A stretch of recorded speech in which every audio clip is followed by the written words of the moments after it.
Hello student, welcome to my channel basic student note. This is Sanjay Saini. Student, आज जो हमारा topic शुरू होगा वो चैप्टर 3 भोजनांश जनरल से संबंधित होगा। तो स्टूडेंट, आज जो हम बनाएंगे वो जनरल एंट्रीज बनाना सीखेंगे। इससे पहले मैंने आपको पार्ट 2 और पार्ट 3 में जनरल एंट्रीज बनाना ही सिखाया था। आज कुछ और नया टॉपिक सीखेंगे इसमें, जो आज जनरल एंट्री बनाएंगे। तो स्टूडेंट, जो आज जनरल एंट्री बनाएंगे उसे देखने के लिए आप पहले वीडियो को पूरा कंटिन्यू देखें ताकि आपको अच्छे से समझ में आए। तो साथ ही हम चलिए देखते हैं जो हमारा क्वेश्चन होगा आज का, जिसमें हम कुछ नया सीखने वाले हैं। तो स्टूडेंट, वो हमारा क्वेश्चन है क्वेश्चन नंबर 5। तो स्टूडेंट, क्वेश्चन नंबर 5 में आप क्या देख रहे हैं? निम्नलिखित लेन देनों का जनरल लेखा कीजिए। यहाँ पर दे रखा है 1 जनवरी 2010 को प्रमोद कुमार ने 10,000 रूपये से व्यापार आरंभ किया। मार्च के अन्य लेन देन निम्न प्रकार से हैं। तो यानी कि जितने भी लेन देन है वो नीचे दे रखे हैं और व्यापार जो प्रारंभ किया गया है वो 10,000 रूपये से स्टार्ट किया गया है। ठीक है, तो जितनी भी एंट्रीज है वो सन 2010 की हैं। और जनवरी 2 नगद माल खरीदा जो कि 2,000 रूपये में है। जनवरी 4 बरेली फर्नीचर डिपो से फर्नीचर खरीदा 350 रूपये का। जनवरी 5 में मदान एंड कंपनी से माल खरीदा 450 रूपये का। जनवरी 6 में नगद बिक्री हुई 635 रूपये की। फिर उसके बाद में है जनवरी 8 में नारायण को माल बेचा, कितना? 845 रूपये। जनवरी 9 में दुकान खर्च चुकता किया 95 रूपये का। जनवरी 11 मदान एंड कंपनी से माल खरीदा 1625। फिर जनवरी 14 निजी व्यय के लिए रुपए निकाले 230 रूपये में। फिर उसके बाद है जनवरी 18 बरेली फर्नीचर डिपो में हिसाब चुकता किया 350। जनवरी 26 मदान एंड कंपनी को नगद दिया 2000। जनवरी 27 नगद बिक्री 1325। फिर जनवरी 30 नारायण से नगद मिले 700 रूपये। फिर जनवरी 31 में वेतन दिया 120 रूपये का। तो स्टूडेंट, ये हमारा क्वेश्चन था आज का, क्वेश्चन नंबर 5, जो कि आप देख रहे हैं। अच्छे से देख लीजिए क्योंकि क्वेश्चन आपको वीडियो में बार बार नहीं दिखाया जाएगा। आप क्वेश्चन वीडियो को, अगर आप क्वेश्चन देखना चाहते हैं तो वीडियो को बैक करके ही देखिएगा। ठीक है स्टूडेंट, चलिए अब जो इस क्वेश्चन का हम सॉल्यूशन कराएंगे उसमें हम जनरल एंट्रीज का कुछ नया टॉपिक सीखेंगे। जनरल एंट्रीज का जो नया टॉपिक होगा स्टूडेंट, मैं आपको बता दूं। ठीक है, अभी की जैसे कि हमारे यहाँ पर दे रखा बरेली फर्नीचर डिपो से फर्नीचर खरीदा, पहली एंट्री यहाँ पर है। फिर इसी के नाम से दूसरी एंट्री फर्नीचर डिपो का हिसाब चुकता किया, यहाँ पर दे रखी है नीचे जनवरी 18 में। तो इसी से रिलेटेड आज मैं एंट्रीज बताऊंगी कि अगर कोई एंट्री हमारी एक ही नाम से बार बार रिपीट हो रही है तो वो किस तरीके से बनाई जाती है और उसे हम किस तरीके से यहाँ पर यूज करके दिखाएंगे। ठीक है स्टूडेंट, तो यही एंट्रीज आज आपको बनानी सीखनी है। तो चलिए देखते हैं इन एंट्री को कैसे बनाना है। इसका सॉल्यूशन करते हैं क्वेश्चन नंबर 5 का। ठीक है स्टूडेंट, जैसे कि कोई जनरल एंट्री शुरू करने से पहले हम क्या बताते हैं, 5 कॉलम्स हमारे बनाए जाते हैं। सबसे पहले डेट, पार्टिकुलर, एलएफ, अमाउंट और अमाउंट। अमाउंट यानी ये वाली डेबिट की है और दूसरी वाली क्रेडिट की है। तो ये आपने देख ही लिया है कि इसमें 5 कॉलम्स होते हैं और इसी में ही हम आपको जनरल एंट्रीज बनाना सिखाएंगे। क्वेश्चन नंबर 5, जैसे कि हमने बताया था, क्वेश्चन नंबर 5 में सबसे पहली एंट्री जो है 1 जनवरी है। 1 जनवरी में स्टूडेंट क्या दे रखा है? 10,000 रूपये व्यापार आरंभ किया है। ठीक है, तो मैं यहाँ पर जनवरी 1 लिख देती हूँ शॉर्ट में। ठीक है, JANUARY जनवरी, जिसे पूरी स्पेलिंग लिखनी है वो लिख सकते हैं, यानी शॉर्ट में मैंने यहाँ पर JAN जनवरी यानी कि शॉर्ट में लिख दिया है, उसके बाद 1 लिख दिया है। ठीक है, कौन से सन में स्टार्ट करने जा रहे हैं? हम 2010 में स्टार्ट करने जा रहे हैं। तो सबसे पहले हम 2010 लिखें क्योंकि सारी जो एंट्रीज हमारी जो बनने वाली है कौन से सन की है? 2010 की है। तो हम स्टार्टिंग में ही सन 2010 लिख देते हैं यहाँ पर। चलिए, तो सबसे पहले हमें कोई भी व्यापार आरंभ करना होता है तो सबसे पहले किस चीज की जरूरत होती है? हमारे पास कैश डिपॉजिट होना चाहिए, डेबिट। फिर उसके बाद हम कैपिटल करते हैं, कैपिटल अकाउंट। ठीक है स्टूडेंट, इसकी नरेशन भी हैंड टू हैंड बनाएंगे क्योंकि नरेशन से हमारा ये हो जाता है, पता चल जाता है कि हमने इससे किस तरीके से ये बनाई है। तो कैश रोट किया है हमने एज कैपिटल। ठीक है, इसकी अमाउंट जो थी स्टूडेंट वो कितनी थी? 10,000 थी। तो मैं यहाँ पर 10,000 डेबिट में भी लिख देती हूँ और क्रेडिट में भी लिख देती हूँ ताकि आप कंफ्यूज ना हो। ठीक है, याद रखना डेबिट वाली अमाउंट यहाँ पर लिखी जाएगी और क्रेडिट वाली अमाउंट यहाँ पर लिखी जाएगी। जनवरी 2 में स्टूडेंट हमारा क्या दे रखा है? जनवरी 2 में हमारी जो दे रखी है नगद माल खरीदा है। जब भी हम कोई माल खरीदते हैं तो यहाँ पर परचेज लिखते हैं, परचेज अकाउंट डेबिट, यानी कि माल को क्या बोलते हैं? हम गुड्स भी बोल सकते हैं, यहाँ पे गुड्स भी लिख सकते हैं स्टूडेंट। ठीक है, GOODS, यानी कि मैंने स्पेलिंग भी बता दी ताकि आप कंफ्यूज ना हो। तो परचेज अकाउंट डेबिट या गुड्स अकाउंट डेबिट एक ही बात होता है। फिर इसके बाद में हमने किस चीज से खरीदा है? कैश से खरीदा है, तो कैश अकाउंट मैंने यहाँ पर लिख दिया है। ठीक है, तो यहां पर क्या लिखेंगे, being good purchase.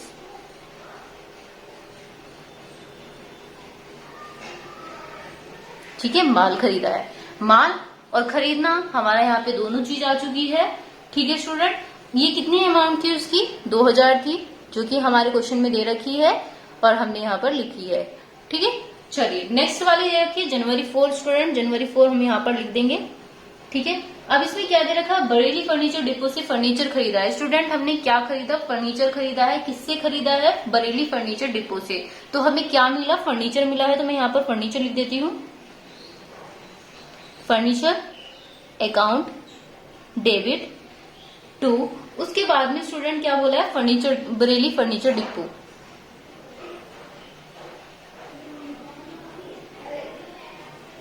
Furniture depot, तो मैंने यहां पर ये लिख दिया। उसके बाद इसकी नरेशन भी बना लेते हैं, बीइंग फर्नीचर परचेज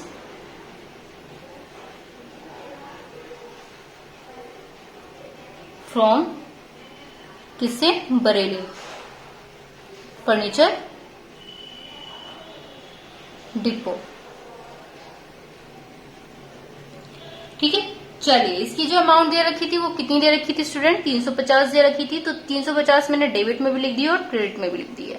ठीक है, इतना आपको समझ में आया। अब जो नेक्स्ट में देखेंगे वो कितना देखेंगे, जनवरी 5 यानी मदान एंड कंपनी से माल खरीदा है। माल खरीदा है जनवरी 5 में। ठीक है, तो मैंने जैसे कि बताया था, खरीदने को गुड्स बोलते हैं। ठीक है, माल को परचेज यानी कि खरीदने को हम परचेज बोलते हैं और माल को हम गुड्स बोलते हैं। तो मैं यहां पर परचेज लिख देती हूँ, अकाउंट डेबिट। ठीक है, किससे खरीदा है, मदान एंड कंपनी से। तो मैं यहां पर मदान एंड कंपनी यहां पर लिख देती हूँ। ठीक है, उसके बाद नरेशन बनाएंगे। नरेशन क्या बनाएंगे, बीइंग गुड्स परचेज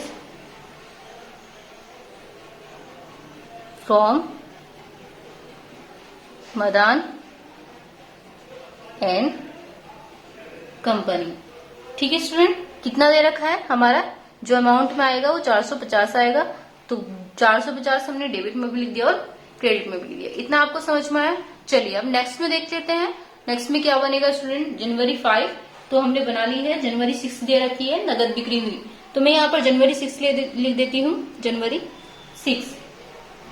तो स्टूडेंट जनवरी 6 में क्या दे रखा है, नगद बिक्री। जब हम कोई नगद बिक्री करेंगे तो हमारे पास क्या होगा, मान लीजिए हमने कोई सामान बेचा है तो हमें क्या मिलेगा, कैश मिलेगा। Cash account debit to sale account. ठीक है, तो हम नरेशन क्या बनाएंगे, बीइंग गुड सोल्ड। ठीक है, माल हमने क्या करा, बेचा है, गुड्स सोल्ड, बेच दिया। कितने रुपए में बेचा है हमने, 635 रुपए में। तो मैं यहाँ 635 यहाँ पर लिख देती हूँ स्टूडेंट, डेबिट में भी और क्रेडिट में भी। उसके बाद में स्टूडेंट जनवरी 8 में भी बनानी है हमें। जनवरी 8 में हमसे क्या पूछा है, जनवरी 8 में हमसे पूछा है नारायण को माल बेचा। तो हमने किसको बेचा, नारायण को। मिला किसे, नारायण को। तो मैं यहाँ पर नारायण लिख देती हूँ, डेबिट टू, क्या करा है हमने, सेल करी है, अकाउंट। ठीक है, तो मैं यहाँ पर लिख देती हूँ, being good sold to Narayan.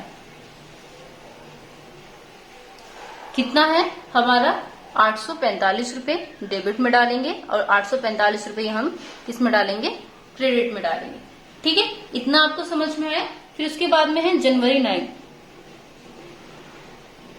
जनवरी 9 में क्या दे रखा है, दुकान खर्च चुकता किया है। स्टूडेंट दुकान खर्च यानी दुकान खर्चा है तो shop expense, expenses account debit. किससे खर्च हुआ है हमारा, कैश हुआ है तो हम यहाँ पर कैश भी लिख देंगे, कैश अकाउंट ठीक है, अब हम इसकी नरेशन बनाएंगे। Being cash paid by shop expense, short में लिख दिया क्योंकि यहाँ पर जगह नहीं थी स्टूडेंट। ठीक है, अब इसमें हम क्या करेंगे स्टूडेंट, इसमें हम इसकी अमाउंट डालेंगे। इसकी जो अमाउंट है हमारी वो कितनी लिखेंगे हम, 95, यानी कि 95 रुपए हमारे क्वेश्चन में दे रखी है। हम 95 रुपए डेबिट में और क्रेडिट में डाल देंगे। स्टूडेंट जैसे कि मैंने बोला था, यदि आपका नोटबुक फिल हो जाता है तो टोटल CF यहाँ पर लिख देते हैं और ऊपर की सारी अमाउंट जितनी भी हमने अभी तक लिखी है उन सबको जोड़ करके नीचे लिख देंगे टोटल CF में। तो क्या क्या अमाउंट हमारी नीचे दे रखी है, 10,000, 2,000, 350, 450, 635, 845 और उसके बाद में नेक्स्ट जो दे रखी है लास्ट हमारी 95। तो इन सब का टोटल कैरेट लिखेंगे हम यहाँ पर। क्या लिखेंगे हम यहाँ पर, टोटल लिखेंगे। चलिए इन सबको जोड़ करके लिख देते हैं। तो स्टूडेंट हमारा जो टोटल आ रहा है वो 14,375 आ रहा है। तो ऐसे ही हम 14,375 इस साइड लिख देंगे क्योंकि हमारे दोनों साइड इक्वल अमाउंट लिखी गई थी।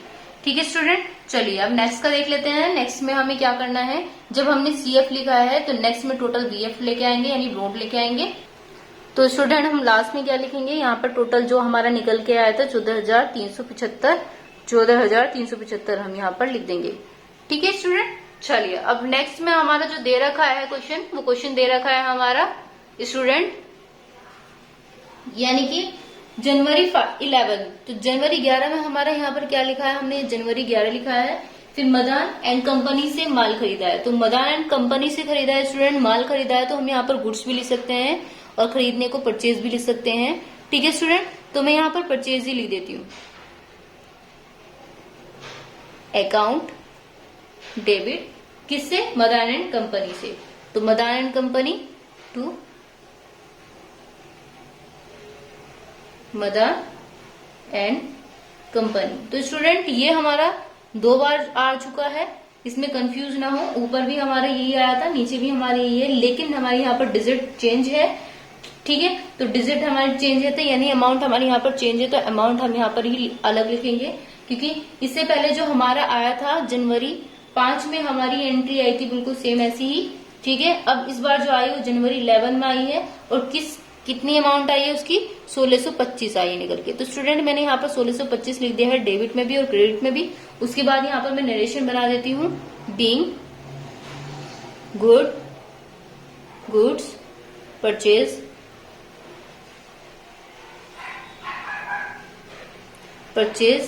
From Madan and company. ठीक है स्टूडेंट, तो इसमें कंफ्यूज ना हो कि ये एंट्री बार बार आ गई है। तो इसके बाद में जनवरी 14।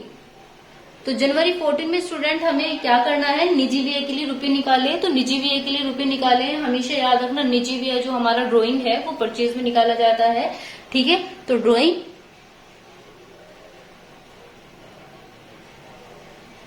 Account debit to purchase.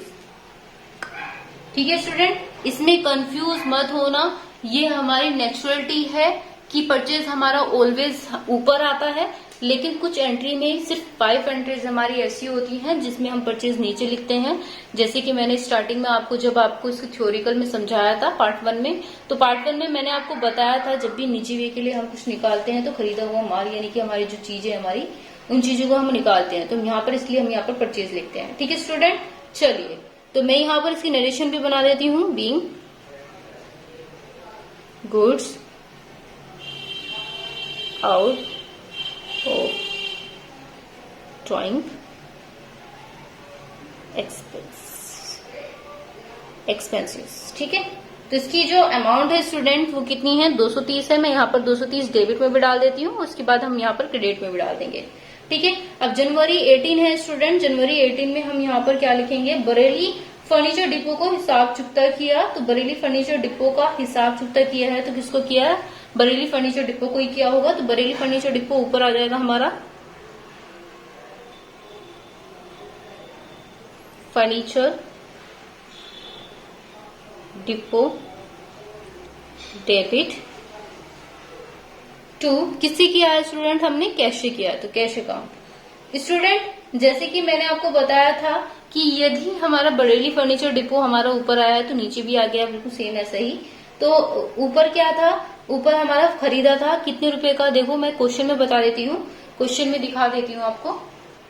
जैसे कि आप सभी देख रहे होंगे कि बरेली फर्नीचर डिपो फर्नीचर खरीदा 350 रुपए यहाँ पर दे रखा है स्टूडेंट। और ठीक ऐसी ही अमाउंट हमारे नीचे दे रखी है, जनवरी 18 में बरेली फर्नीचर डिपो का हिसाब चुकता किया। तो स्टूडेंट यहाँ पर फर्नीचर खरीदा है और यहाँ पर हिसाब चुकता किया है। तो सबसे पहले हम देख लेते हैं, जो 350 है यहाँ पर दे रखा है, अगर हिसाब चुकता किया है वो भी 350 रुपए दे रखा है, यानी पूरा पेमेंट वो कर चुका है अब। ठीक है, तो कुछ एंट्रीज हमारे जो स्टूडेंट ऐसी होती है जिसमें वो फर्नीचर यानी हिसाब चुकता नहीं कर पाता है पूरा। मान ले कि यहाँ पर 350 है और यहाँ पर 250 है, तो यहाँ पर जो 250 है बचा जो 100 रुपए है, ठीक है, तो वो हम डिस्काउंट में डाल देते हैं। ठीक है, तो अब यहाँ पर क्या दे रखा है, उसने पूरा अमाउंट डाला हुआ है, तो पूरा अमाउंट ही हम अपनी नोटबुक में लिखेंगे। यानी कि चलिए अब इतना तो चीज आपको समझ में आ गया है। नेक्स्ट में देखते हैं, तो हम यहाँ पर क्या करेंगे, 350 हम डेबिट में डालेंगे स्टूडेंट और 350 ही हम किस में डालेंगे, क्रेडिट में डालेंगे। तो इतना आपको समझ में आ गया। ठीक है, अब इसकी नरेशन भी बना लेते हैं student. Being cash paid to Bareilly furniture depot. ठीक है, 350 हमने यहाँ पर डाल दिया है स्टूडेंट। उसके बाद जो एंट्री दे रखी है वो जनवरी 26 की दे रखी है। जनवरी 26 में यहाँ पर लिख देती हूँ, जनवरी 26। उसने कहा है मदान एंड कंपनी को क्या खरीदा है, नगद दिया है। मदान एंड कंपनी को नगद दिया है, तो मदान एंड कंपनी को दिया है, तो मदान एंड कंपनी स्टूडेंट क्या हो जाएगी, हमारी डेबिट हो जाएगी। तो मैं यहाँ पर Madan and company debit to किससे करा है हमने, कैश से करा है, तो कैश अकाउंट लिख देंगे यहाँ पर स्टूडेंट। अब इसकी नरेशन भी बना लेते हैं हैंड टू हैंड। तो नरेशन क्या बनेगी, being cash paid to Madan and company.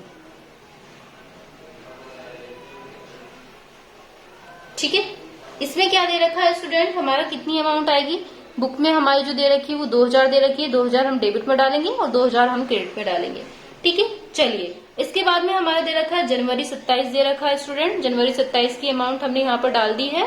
ठीक है, उसके बाद में क्या दे रखा है, नगद बिक्री की। तो नगद बिक्री की है स्टूडेंट, तो नगद बिक्री कितने की है, किससे की है, हमने कैश से की है। कैश हमें मिला है, जब भी हम कोई चीज बेचते हैं तो हमें कैश मिलता है, इस तरीके से हम सोच के चलेंगे। फिर उसके बाद में हमारा क्या यहाँ पर क्या आएगा, सेल अकाउंट आएगा। ठीक है स्टूडेंट, नरेशन क्या आएगी, being goods sale sold, being goods sold, यानी कि माल बेचा है हमने। ठीक है, यानी नगद में बेचा है, तो बीइंग कैश सोल्ड लिख सकते हैं हम यहाँ पर। फिर उसके बाद में कितना आएगा, एंट्री जो हमारी है, अमाउंट जो है 1325 है यहाँ पर, तो 1325 हमने डेबिट में डाली और 1325 हमने क्रेडिट में डाल दी। उसके बाद जो एंट्री हमारी आएगी स्टूडेंट, वो हमारी आएगी जनवरी 30। जनवरी 13 में दे रखा है हमारा नारायण से नगद मिले, तो नारायण से नगद मिले हैं। नगद मिले में हमें क्या मिला है, हमें कैश मिला है। Cash account debit to Narayan. ठीक है, कितने रुपए मिले हैं स्टूडेंट, 700 रुपए मिले हैं। अब मैं इसमें आपको बता देती हूँ कि यहाँ पर हम अकाउंट नहीं लिखेंगे, उसके बाद में हम नरेशन बनाएंगे। बीइंग कैश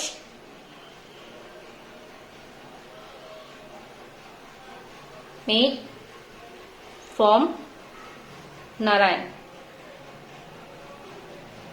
ठीक है स्टूडेंट, कितने रुपए मिले हैं, 700 रुपए डेबिट में कर देंगे और 700 रुपए हम किस में कर देंगे, क्रेडिट में कर देंगे। उसके बाद में स्टूडेंट जो हम लिखेंगे वो हमारा जनवरी 31 है।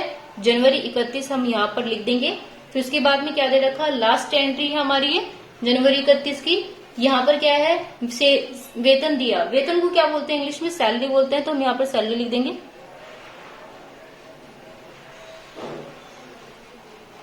Account debit to cash, salary जो है हमारी कैश के रूप में है, कैश पेमेंट से।